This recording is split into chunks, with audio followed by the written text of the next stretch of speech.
안녕하십니까. 소명에서 길을 찾다 온라인 신앙강좌 네 번째를 맡은 이태결 목사입니다. 여러분들은 소명이라는 말을 들을 때 어떤 생각을 하십니까? 우리는 흔히 소명을 직업과 연관시켜서 생각하는 경우가 많습니다. 그래서 소명이라는 말은 우리의 직업과 관련한 우리의 삶의 상태에 따라서 다르게 다가옵니다.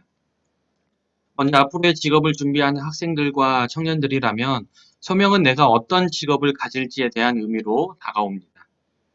두 번째로 직업을 가지고 있는 청년 장년이라면 소명은 내가 가진 직업을 어떻게 대할 것인지 그것이 소명이라 생각합니다. 그리고 마지막으로 직업에서 은퇴하신 분들은 이제 나의 소명이 다하였다라고 생각하는 분들도 계십니다. 그렇다면 소명이란 어떤 것일까요? 직업이 소명일까요? 사실 직업과 소명은 깊은 연관이 있지만 엄밀히 말하면 직업은 소명이 아닙니다.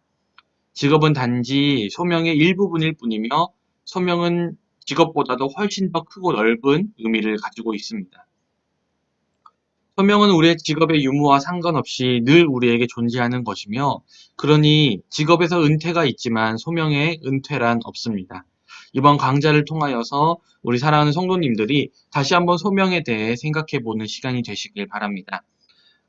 강의는 소명에 관해서 크게 세 가지 주제로 나누어 진행하려고 합니다. 우리 목차를 보시면 첫 번째는 소명이란 무엇인지에 대해서 배울 것이고, 두 번째로 우리의 소명을 방해하는 장애물들에 대해서 배울 것이고, 그리고 마지막으로 소명이 가지는 것이 우리의 삶에 어떤 영향을 불러일으키는지 소명의 효과에 대해서 함께 알아보겠습니다.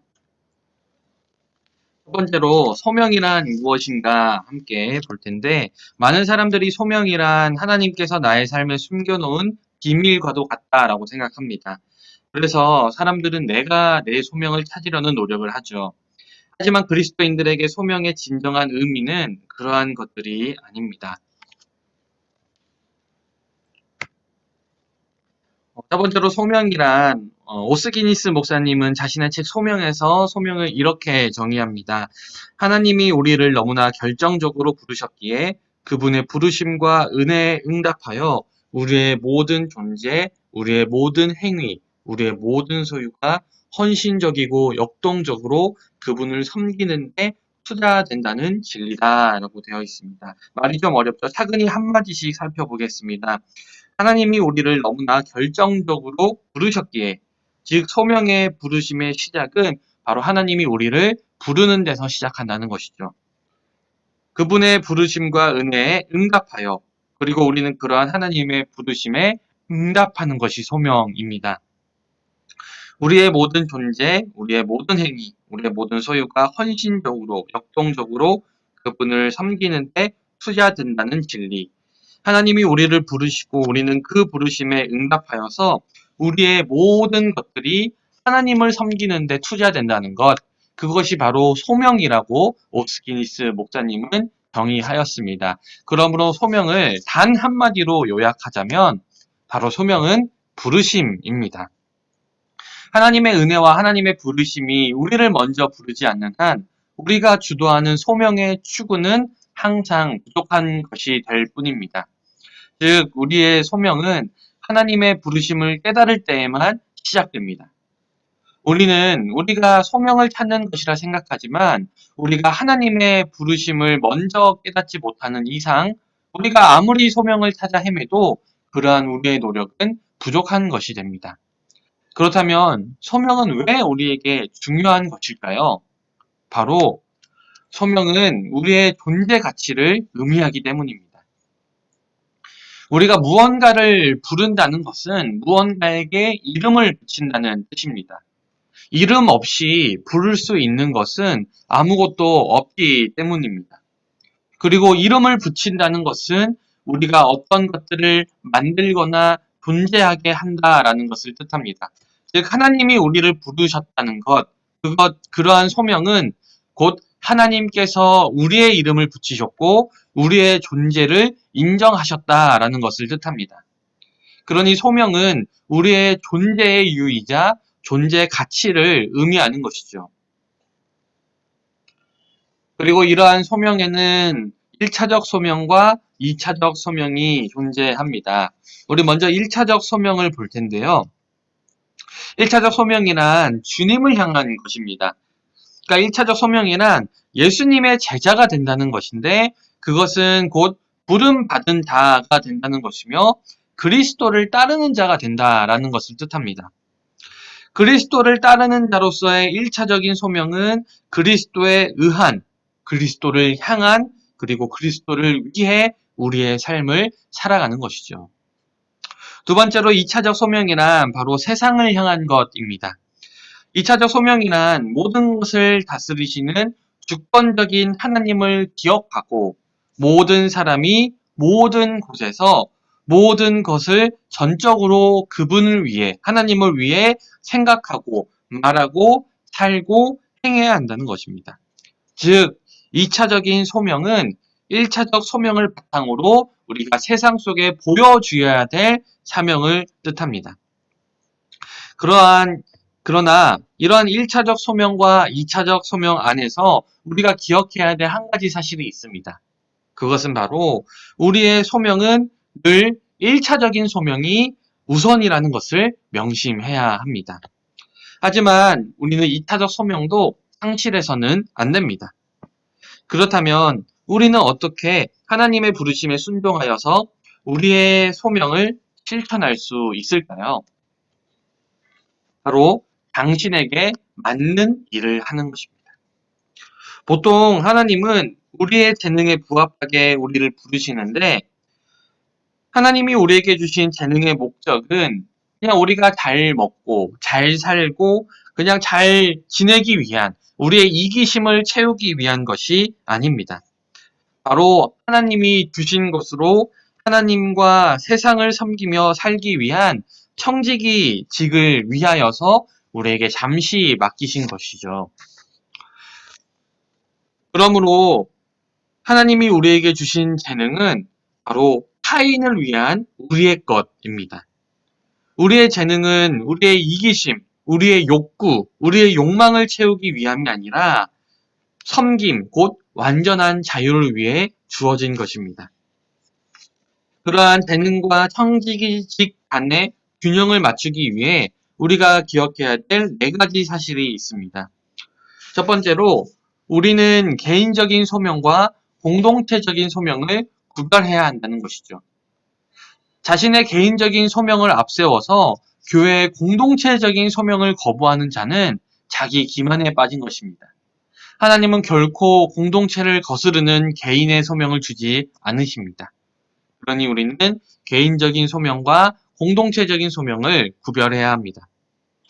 또한 우리는 후발적인 특별한 소명과 본래적인 평범한 소명을 구별해야 합니다.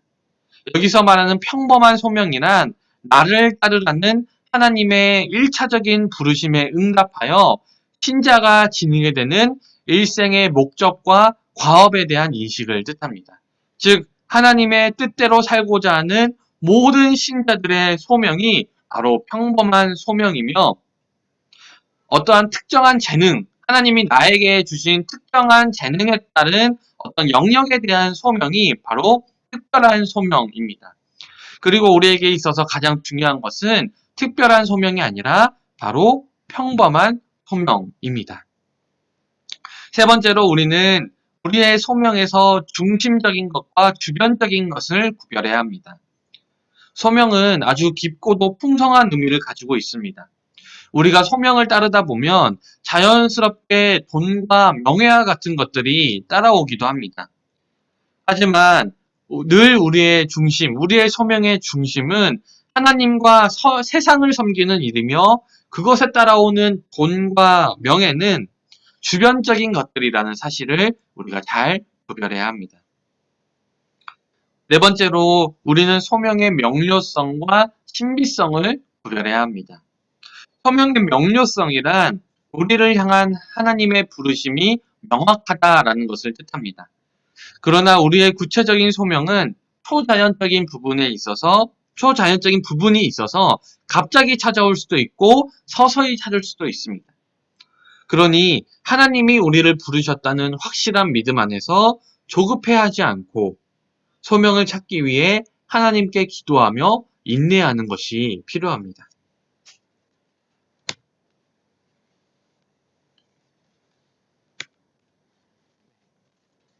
다음으로 소명은 세상을 이기게 합니다. 세상의 모든 것이 나쁜 것은 아니지만 분명 세상에는 우리가 이겨내야 할 반성경적이고 부정적인 문화들이 존재합니다. 하지만 우리가 느끼기에 그것은 하나의 거대한 흐름이기 때문에 거스를 수 없는 것처럼 보입니다.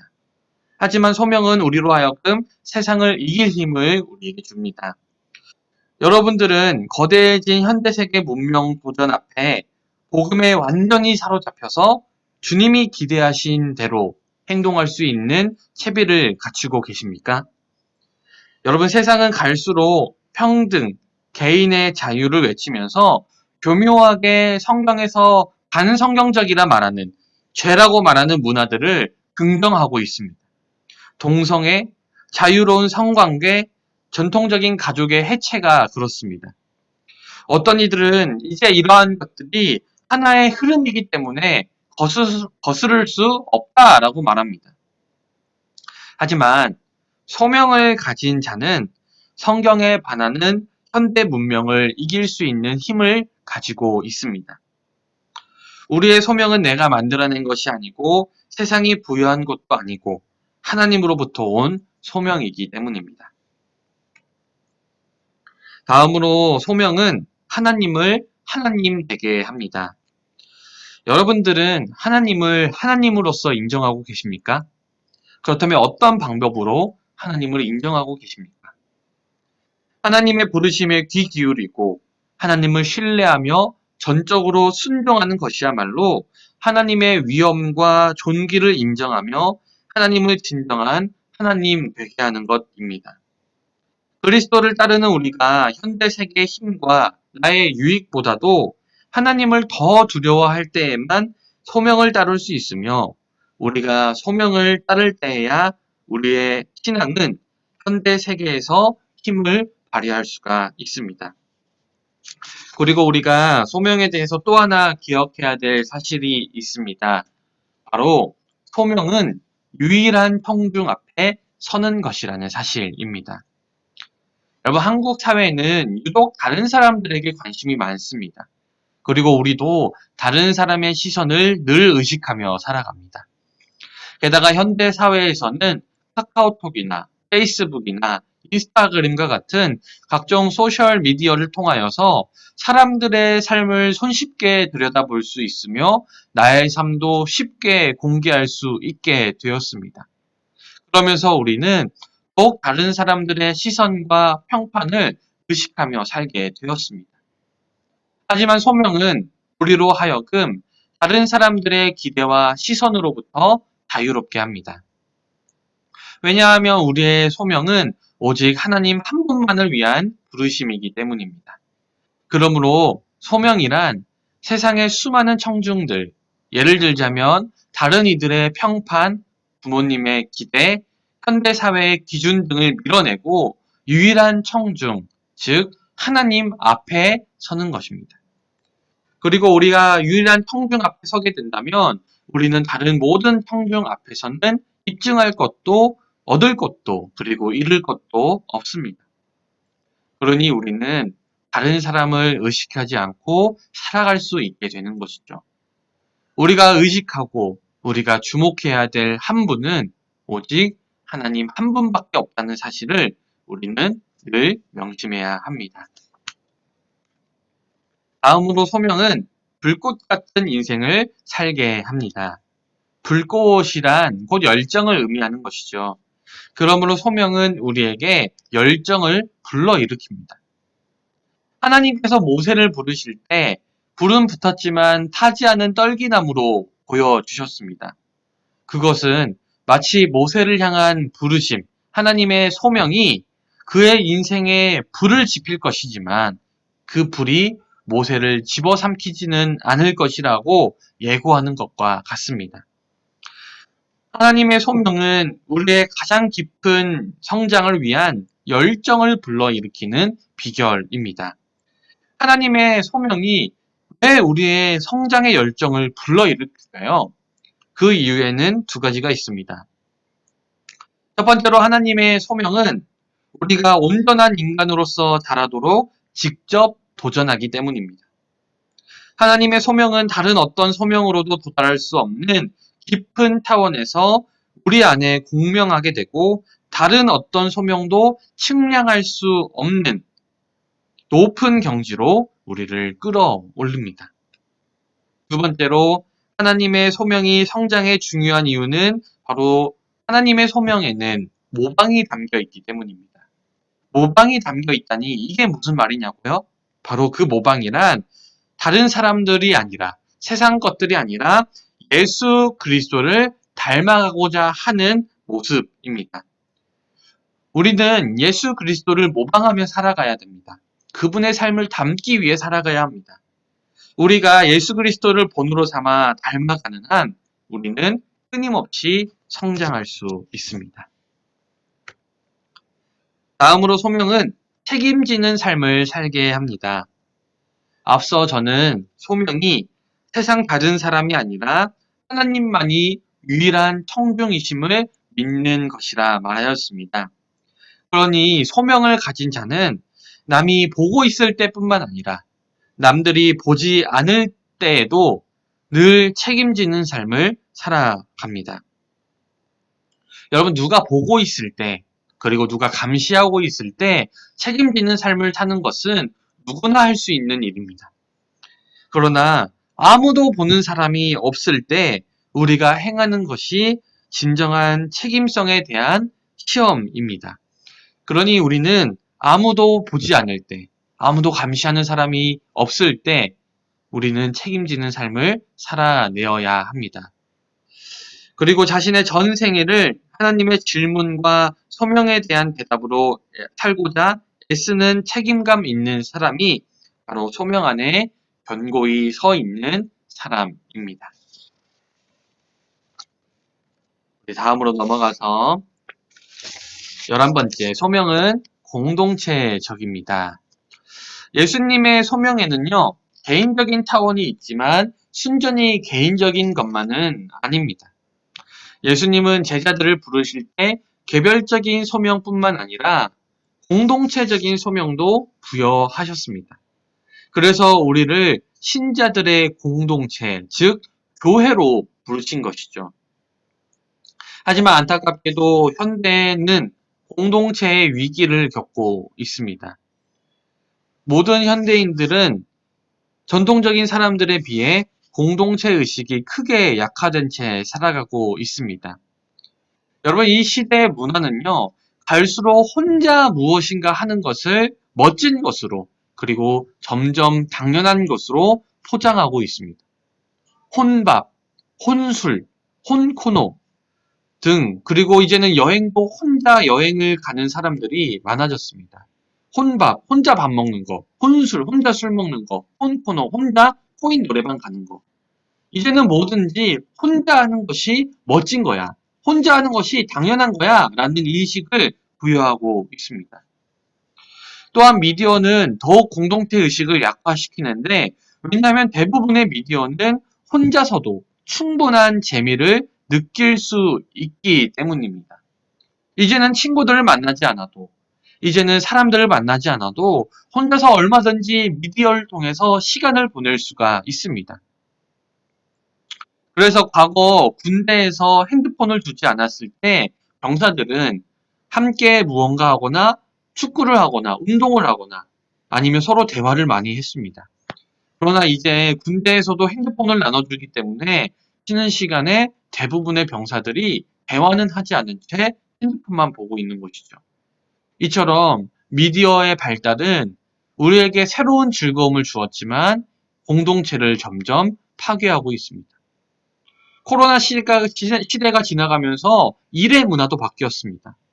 이제는 노트북만 있으며 혼자서도 일할 수 있는 시대가 되었고, 그래서 노트북 하나 가지고 여기저기 이동하면서 일을 하는 사람들이 생겨나기 시작하였습니다.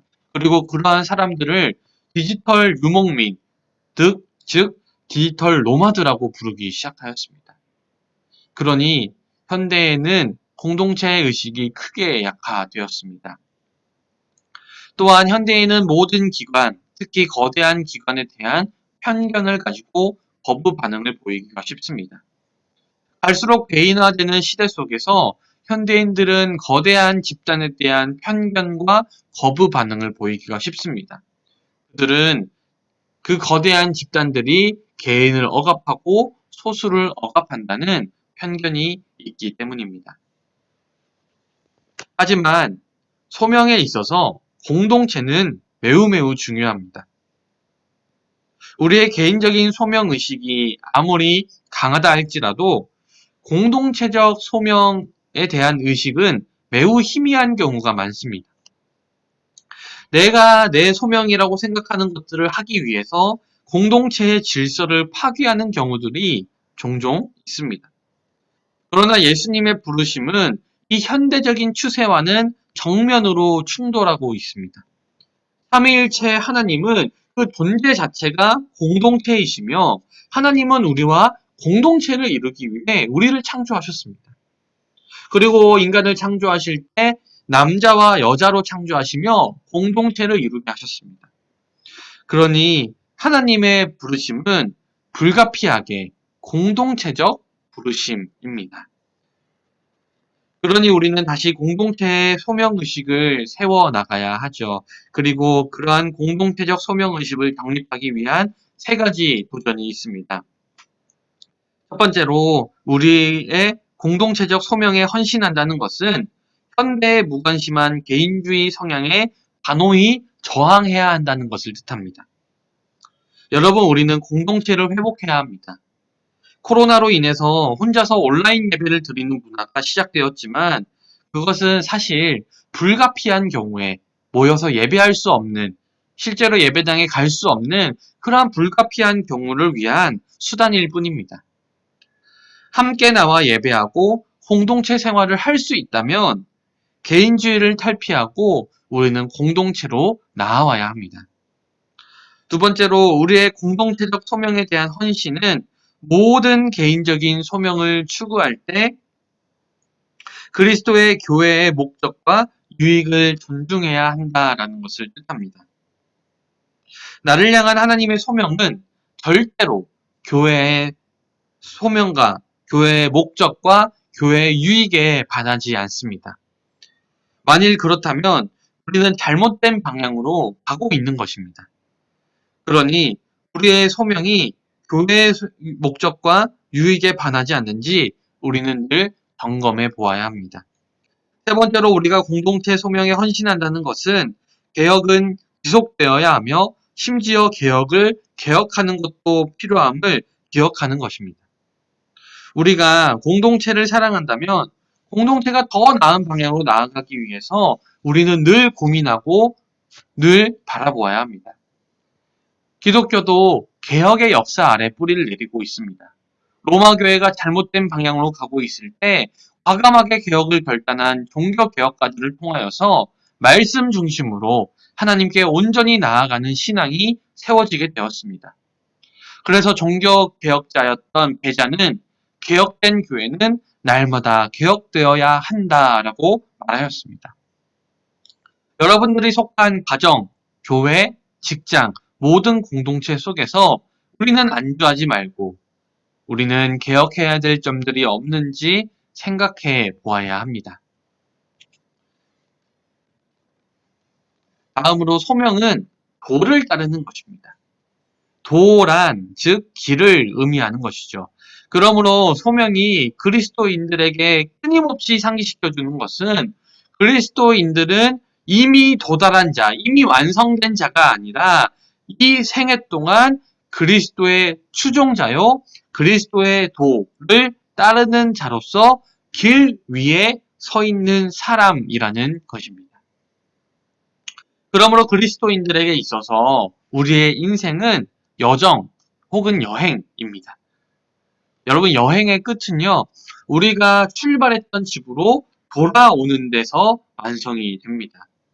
여행지에서 완성되는 여행이란 존재하지 않습니다. 여행지에서 아무리 재밌게 놀아도 결국에는 집으로 와야 하는 것이 여행입니다. 그러니 우리의 인생은 우리가 왔던 하나님 품으로 돌아가기까지 언제나 여행에 불과합니다. 그러므로 우리의 인생 중에 완성된 인생이란 없는 것이죠.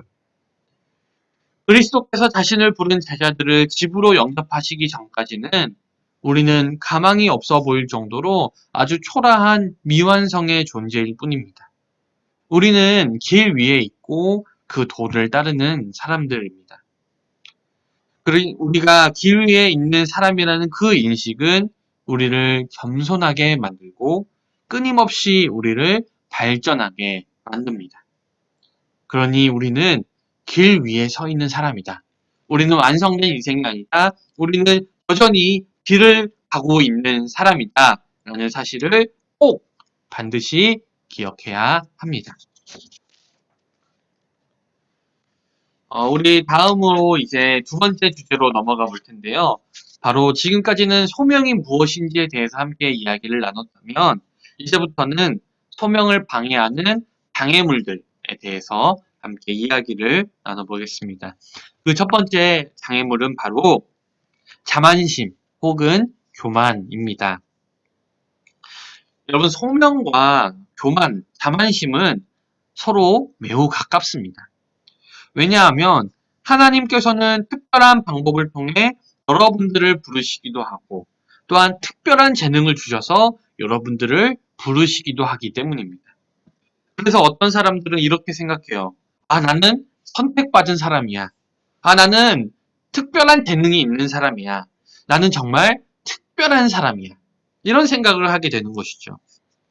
그러나 여러분, 우리가 그리스도인으로서 하나님께 부름받았다는 것에 대해서 경이감을 느끼고 있다면 하나님이 나를 부르신 것, 그리고 하나님이 나를 부르기 위해 나에게 주신 재능들은 순전히 선물이고 은혜라는 사실을 우리는 기억해야 합니다. 그렇다면 우리의 각자 속에 있는 교만이라는 죄와 우리의 단단한 자아를 녹일 수 있는 것은 무엇일까요? 그것은 어떠한 책망도, 질책도 아닙니다. 교만하지 마! 너 교만해? 이렇게 얘기하는 게 아닙니다. 바로 모든 것, 나에게 있는 모든 것들이 하나님으로부터 왔다는 것을 깨닫는 것이죠. 다시 말해서 하나님의 은혜를 깨닫는 일입니다. 그러니 우리가 모든 것이 하나님으로부터 왔다는 것을 그리고 하나님의 은혜라는 것을 깨닫게 된다면 우리는 결코 교만할 수가 없는 것이죠. 하나도 내 것이 없는데 내가 이룬 것이 하나도 없는데 어떻게 교만할 수 있겠습니까? 그러니 오직 은혜만이 우리의 교만한 마음, 우리의 자만심을 무너뜨릴 수 있습니다. 소명을 방해하는 두 번째, 바로 질투입니다. 소명은 특별히 질투에 약해요. 왜냐하면 질투는 우리의 재능과 깊은 욕구가 소명의식과 얽혀 있는 곳에 침투하기 때문입니다. 예를 들어서 한번 생각해 볼게요. 만약 우리가 하나님이 음악적인 재능을 주신 분이라고 생각을 해봅시다. 나에게 하나님이 주신 음악적 재능이 있다고 한번 생각을 해볼게요. 하나님이 나를 음악으로 사람들을 치유하고 하나님을 찬양하기 위해 부르셨다고 믿습니다. 믿어요. 그런데 우리가 살다 보면 나보다 더 뛰어나고 나보다 더 큰 영향력을 가지고 나보다 내가 세상 사람들에게 하고 싶었던 소명들을 더 이뤄가는 사람들을 보게 된다는 것이죠. 저거 내가 하고 싶었던 건데, 나도 저렇게 하고 싶은데, 그런데 저 사람이 나보다 재능도 모든 것을 더 가진 사람들이 있다는 것이죠. 그런 사람들을 바라보면 우리에게는 질투가 생기게 됩니다. 물론 우리에게 있는 욕구들이 다 나쁜 건 아니에요. 우리에게는 하나님의 소명을 이루고 싶다는 선한 욕구도 있습니다. 그러나 우리의 욕구가 그저 하나님의 소명을 이루는 것만이 아닌 이유는 우리가 의식할 수 있는 선한 욕구와 함께 잘 의식하지 못하는 내가 드러나고 내가 높아지고 많은 돈을 벌고 싶은 그러한 저급한 욕구도 함께 존재하기 때문입니다. 두 번째로 질투는 경쟁의 요소를 도입함으로써 소명을 타락시킵니다. 질투는 교만처럼 본질상 비교하기를 좋아하고 아주 경쟁적인 속성을 지닙니다. 그래서 우리는 늘 남들과 비교하고 다른 사람을 평가하고 다른 사람에 비춰서 나를 평가합니다. 결국 이러한 일들을 통해서 우리에게 돌아오는 결과는 두 가지밖에 없어요. 교만하거나 좌절하거나. 그러니 우리는 남들과 비교해서는 안 됩니다. 남들과 경쟁해서도 안 돼요. 세 번째로 질투는 소명을 공격합니다. 그 이유는 소명은 직접 하나님께로 돌아가는 데 비해 질투는 본질적으로 불경스럽기 때문입니다. 질투는 결국 하나님이 자신에게 주신 것을 만족하지 못하게 만들어요. 그것은 하나님에 대한 감사를 사라지게 만들고 결국 하나님의 소명을 갉아먹게 만듭니다. 여러분, 예수님이 우리를 부르실 때에는 한 사람씩 부르십니다. 그러니 다른 사람들과 비교하는 것, 그래서 다른 사람들을 질투하는 것은, 그리고 다른 사람에 대해서 억측하는 것은 굉장한 시간 낭비이고 어리석은 죄악이나 다름없습니다. 그러니 우리는 개별적으로 부름받았다는 사실을 꼭 기억해야 해요. 물론 공동체적인 소명이 있지만 또한 하나님이 나를 부르실 때에는 개별적으로 어떠한 높낮이에 따라 부르신 것이 아니라 그냥 나의 존재 자체를 사랑하셔서 부르셨다는 사실을 기억해야 합니다. 그러니 우리는 하나님에게만 책임이 있으며 그분만을 기쁘시게 해야 하고 결국에는 하나님의 인정받는 것만을 목적으로 삼아야 합니다. 다시 말해 앞서 말했듯이 하나님이라는 유일한 청중 앞에서만 우리는 서야 합니다. 우리의 소명을 방해하는 세 번째 장애물은 바로 탐욕과 욕망입니다. 소명의식은 번영을 가져올 것이고 그 번영은 결국에는 소명의식을 파괴하게 될 것입니다. 소명을 가지고 일을 하는 사람들은 아주 남들보다 열심히 일하고 뛰어날 수밖에 없습니다. 성실할 수밖에 없습니다. 그러니 소명의식을 가지고 하는 모든 일들은 결국에는 번영을 가져올 것입니다. 그러나 소명을 통해 벌었던 그 번영이 소명을 파괴하게 되는 그러한 일들이 벌어지게 된다는 것이죠. 특별히 돈에 대한 문제가 크리라 믿습니다. 역사를 통틀어서 돈에 관련하여 가장 넓게 인정되어 온 사실은 돈을 추구하는 역사는 그 욕망은 결코 충족될 수 없다라는 사실입니다. 아무리 돈이 많은 사람도 또 돈을 벌고 싶어 합니다. 그리고 이러한 결코 충족될 수 없는 욕망은 두 가지인데 하나는 우리에게 없는 것을 얻으려는 것이고 또 다른 하나는 우리가 가지고 있는 것을 꽉 붙잡는 것입니다. 하지만 이러한 지칠 줄 모르는 탐욕은 보통 당사자를 소진시키고 맙니다. 돈에 자신을 파는 개인과 사회는 조만간 돈에 삼켜지게 됩니다. 그리고 우리는 지금 그러한 시대에 살아가고 있고 돈이 사람들을 삼키는 모습을 직접 보면서 살아가고 있습니다. 돈 때문에 가족과 의절합니다. 돈 때문에 가족을 살해합니다. 돈이라면 얼마든지 자신의 인간성을 팔아넘기는 일들을 서슴지 않고 행합니다. 돈이라면 모든 것이 된다고 생각하는 시대, 돈이라면 나의 모든 인간성을 버릴 수 있다라고 생각하는 시대, 그 시대가 바로 우리가 살아가는 시대입니다. 탐욕의 문제는 돈에 수반되는 또 다른 문제인 상품화를 부추깁니다. 상품화는 인격적인 요소도 비인격적인 요소로 만들고 사랑의 가치를 절약하게 만듭니다. 여러분, 이 시대는요, 모든 가치를 돈으로 평가합니다. 심지어 사람도 돈으로 그 가치를 평가해요. 게다가 사랑과 같은 것들, 그러한 것들을 돈으로 사려는 시도까지도 벌어지게 됩니다. 아니, 돈으로 살 수 있다고 믿는 시대가 되었습니다. 모든 것들을 마치 돈으로 사고 팔 수 있는 상품처럼 생각하는 것이죠. 능력이 있고 쓰임이 많으면 잘 팔리는 상품이듯이 사람도 쓰임새에 따라 그 가치가 매겨지고 마치 돈이 많으면 얼마든지 사고 팔 수 있는 물건이라 생각하듯이 사랑도 그렇게 할 수 있다라고 믿는 사람들이 많아지게 되었습니다. 그러나 탐욕에 관해서 우리가 기억해야 될 것이 있습니다. 바로 모든 것이 마음의 문제라는 사실입니다. 그러니 충족되지 못한 것은 우리의 외부 환경이나 내가 가지지 못한 것들이 아닙니다. 바로 사실 충족될 수 없는 욕망은 우리의 마음 속에 있었던 것이죠. 그렇다면 소명의 진리가 시장 문화를 향해 던지는 중요한 두 가지 메시지는 무엇일까요? 첫 번째로 소명이 의미하는 바는 그리스도를 따르는 자에게는 돈과 시장을 뛰어넘는 권위가 있다라는 사실입니다. 좀 더 실제적으로는 우리는 본으로 보상받았기 때문이 아니라 부름받았기 때문에 어떠한 일을 한다라는 것이죠. 우리는 내가 왜 이 일을 하고 있는지, 여러분들이 일을 하고 있다면, 여러분들 어떤 일을 하고 있든지 간에 우리가 왜 이 일을 하고 있는지 생각해 보아야 합니다. 만약에 돈 때문이라면 그것은 참으로 불행한 일입니다.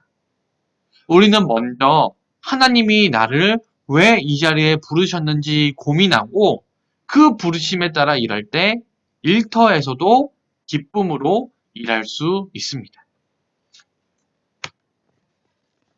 다음으로 넘어가서 소명을 방해하는 네 번째 장애물은 바로 나태함입니다. 여러분 여기서 말하는 나태함은요. 육체적인 게으름만 말하는 것이 아닙니다. 여기서 말하는 나태함은 육체적인 게으름 이상의 것으로 그것은 진선미의 본체이신 하나님에 대한 추구를 포기한 상태, 즉 노골적인 영적 낙담 상태를 의미합니다. 현대적인 나태함의 세 가지 측면이 있는데요. 첫 번째로 하나님에 대한 믿음을 잃은 상태, 즉 철학적인 측면입니다. 현대인의 비극은 자신의 삶의 의미에 대해 아는 것이 점점 줄어드는 데 있는 것이 아니라 의미 자체에 대해 점점 관심이 없어지는 데 있다라고 이 소명이라는 책을 쓴 오스기니스 목사님을 말하였습니다. 다시 말해서 현대인들은 자신의 삶의 의미를 찾는 것 자체에 관심이 없습니다. 하나님에 대한 믿음이 없기 때문에 죽으면 모든 것이 다 끝이라고 생각하기 때문이죠. 그래서 소명을 찾기보다는 단순히 돈 많이 벌어서 이 세상에서 어떻게 하면 잘 살 수 있을지에 대해서만 고민을 합니다. 두 번째로 문화적인 측면입니다. 역동성으로 이룩된 현대 세계에는요, 편리함과 안락함, 소비주의의 세계가 자리 잡고 있습니다. 그리고 삶이 안전하고 쉽고 호화롭고 최신 설비를 갖추게 되면서 나태함이 찾아오게 되었습니다. 여러 가지 편리한 것들이 많아지면서 돈으로 살 수 있는 것들, 돈으로 해결할 수 있는 일들이 많아지면서 우리에게 시간이 많아지게 된 것이죠. 그리고 우리에게 많아진 시간은 결국에는 우리가 하나님을 더 추구하는 데 투자하게 만드는 것이 아니라 갈수록 우리를 더욱더 나태하게 만듭니다. 세 번째로 단기적인 것입니다. 우리는 생애 어느 시점에 이르르면요. 가치 있는 것에 대한 감각을 잃어버리기 마련입니다. 그러니 진정한 중년의 위기는 성공적인 경력, 만족스러운 일, 풍성한 개인의 삶의 욕구 타이에서 찾아온다는 것이죠. 어느 순간 살다 보면 어느 순간 이르면 모든 게 다 재미없다라고 말하는 어르신분들이 있는 걸 보게 됩니다. 바로 이런 것들이 삶 속에서 삶의 어느 순간에서 찾아오는 나태함, 즉 단기적인 측면이라는 것이죠. 하지만 소명의 진리는 나태함이 지닌 이 모든 측면에 대해서 다루고 있습니다. 우리는 우주의 창조주에 의해서 개인적으로 부름받은 만큼 우리가 하는 일 속에서 우리의 삶의 매 순간과 모든 영역을 포괄하는 의미를 발견해야 합니다. 또한 하나님의 소명에 의해 도전받고 감동되고 책망받고 격려받기 때문에 한순간이라도 편안하고 미지근하고 진부하고 지루한 것에 안주할 수가 없습니다. 그 소명은 항상 더 높고 더 깊고 더 먼 곳을 지향하기 때문입니다.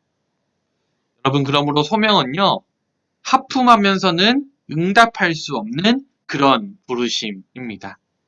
나태해서는요, 소명을 실천할 수가 없습니다. 아니, 소명을 가진 자라면 나태할 수가 없습니다. 이렇게 우리는 소명을 방해하는 네 가지 장애물들에 대해서 살펴보았습니다.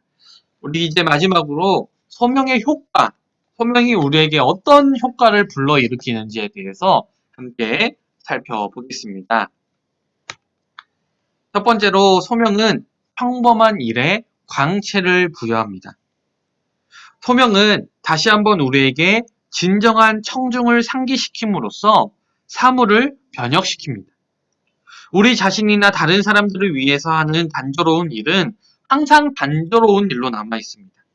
그러나 우리가 하나님을 위해 하는 단조로운 일들은 그것조차도 높임받고 변화된다는 사실을 우리는 기억해야 합니다.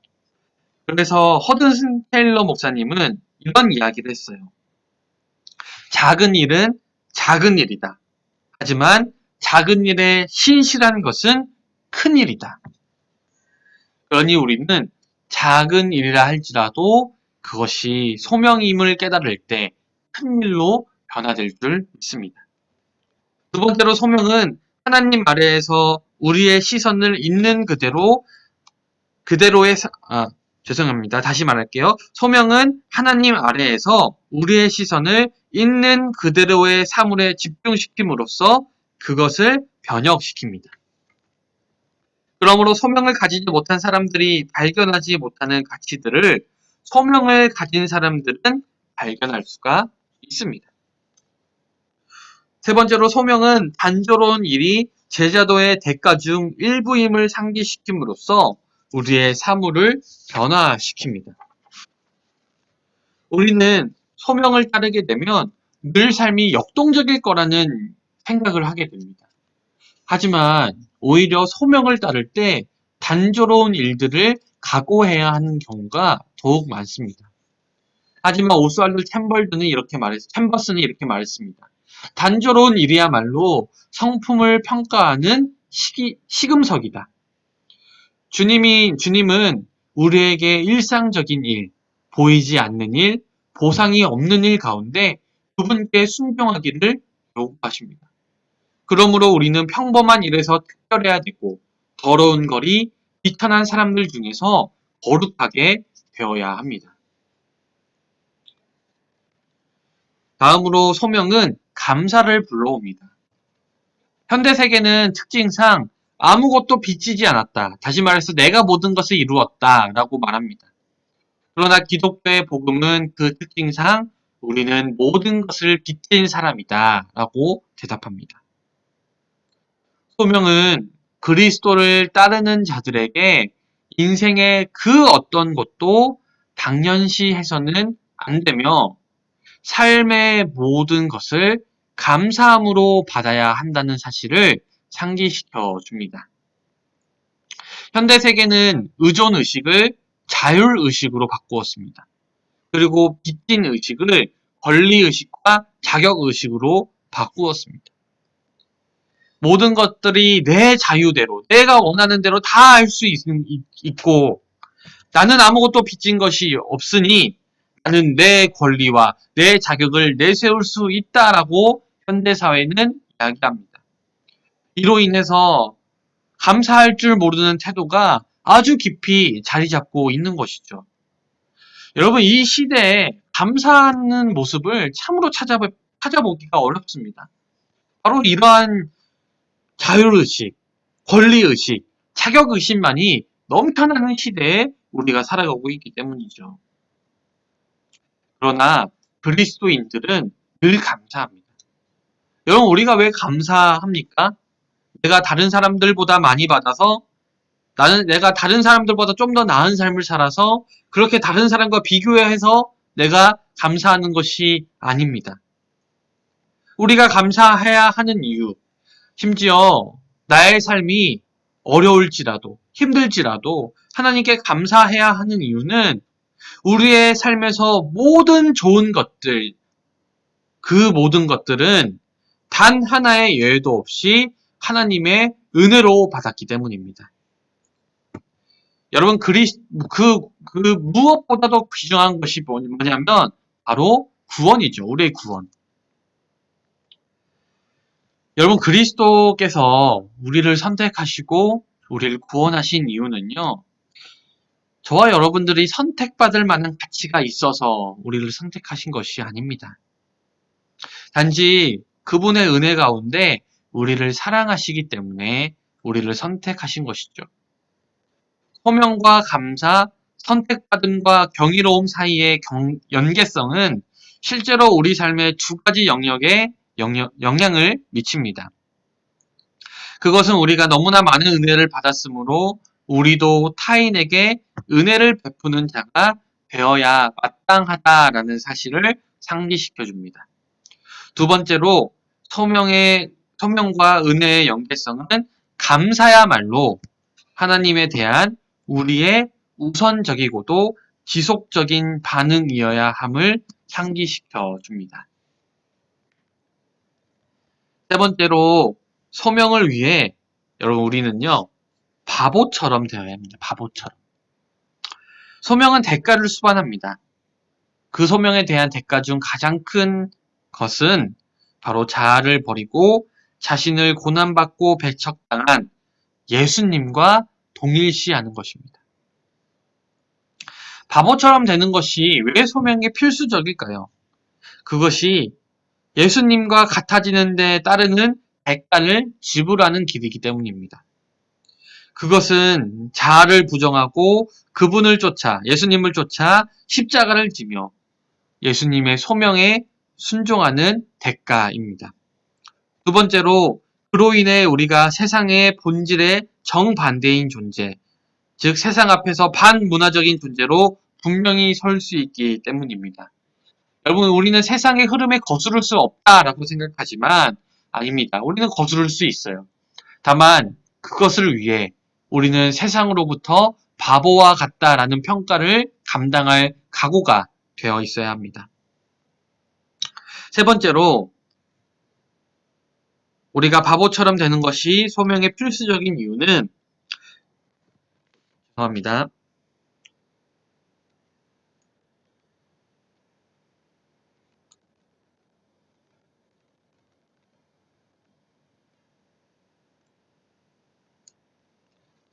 바보처럼 되는 것이 소명의 필수적인 이유는 그것이 손해에 반응하는 그리스도의 방식이기 때문입니다. 예수님이 그렇게 반응하셨기 때문이에요. 복음서에서 손해에 대해서 새로운 방식으로 반응하라는 예수님의 요구가 등장합니다. 바로 오리를 가져가 하거든 심리를 가고 겉옷을 달라 하거든 속옷도 주고 왼밤을 치면 오른밤도 돌려대라고 말씀하십니다. 이러한 예수님의 말씀보다 손해에 대한 태도에 대해서 더 혁명적인 것은 없습니다.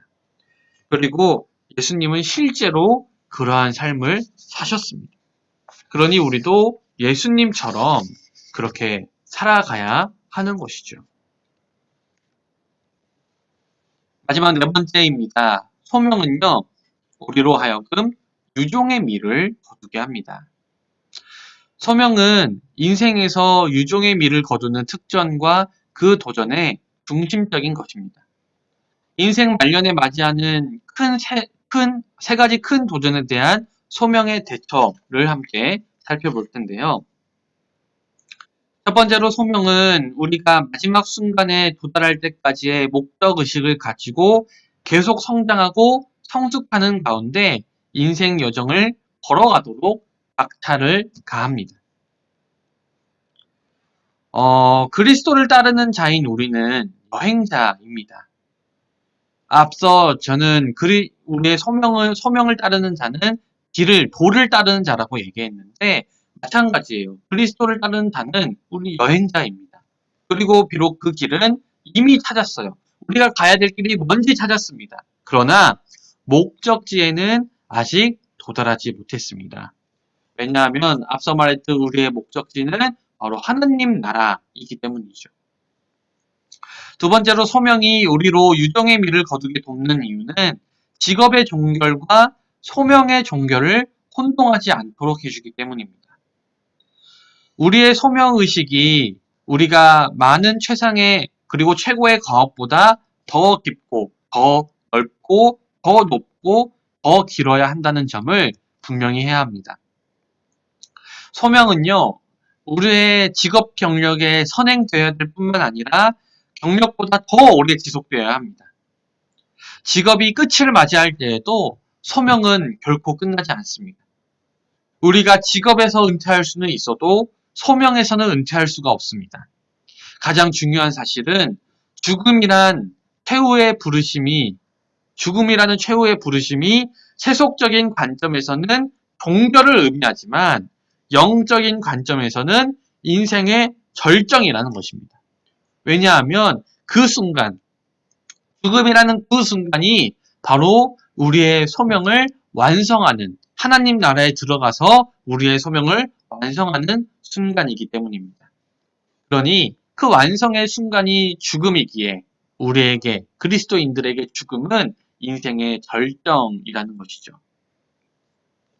세 번째로 소명은 우리의 인생의 모든 결과를 하나님께 맡기도록 격려함으로써 유종의 미를 거두도록 돕습니다. 우리는 흔히 이런 얘기를 합니다. 하나님께 맡긴다, 하나님께 맡겨드린다 라는 얘기를 합니다. 맞아요. 우리는 하나님께 맡겨드려야 합니다. 그렇다면 하나님께 맡긴다는 것은 무슨 의미일까요? 아무런 노력도 하지 않은 채 하나님께서 다 이루어지기를 기다리기만 하고 기도만 하고 기다리는 것입니까? 그게 아니에요.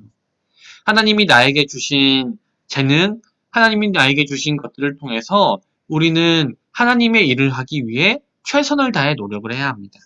다만 우리가 하나님께 맡겨드립니다. 하나님께 모든 것을 맡깁니다. 라는 것은 결과의 영역입니다. 내가 아무리 열심히 일을 하고 내가 아무리 열심히 하나님을 섬겨도 그 결과는요, 내가 할 수 있는 일이 아니에요. 결과는 하나님께서 하시는 일입니다.